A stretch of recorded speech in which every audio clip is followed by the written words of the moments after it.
Rien d'original,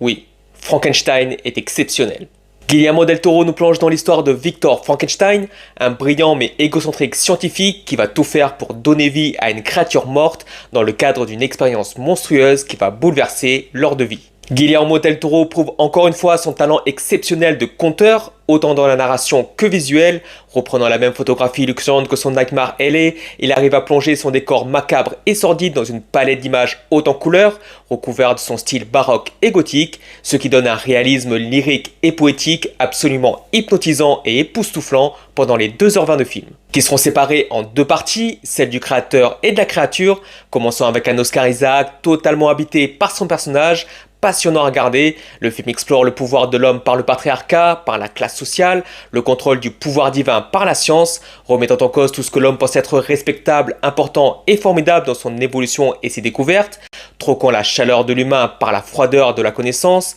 le cycle et la figure paternelle, de la mère aussi, beaucoup de choses profondes y passent. Jacob Elordi en monstre de Frankenstein est à la hauteur dans tous les sens du terme de la tâche, aussi effrayant et puissant qu'émouvant. Cependant, Andrew Garfield, qui devait initialement jouer le rôle, aurait été intéressant aussi, même si Jacob Elordi est totalement à sa place, je le voyais un peu jouer, là où Oscar Isaac est totalement transcendé. Mais bien sûr, Jacob Elordi transmet très bien l'intelligence émotionnelle que son personnage demande. Mia Goth, bien que réduite à l'écran, est tout à fait mémorable et importante à chacune de ses apparitions. Et malgré la folie, la violence, le gore, le film a une telle démesure visuelle qu'on pourrait presque le prendre pour un conte de Noël en voyant un humain se transformer en monstre et un monstre en humain, les réunissant tous les deux dans une magnifique croisée des chemins existentiels.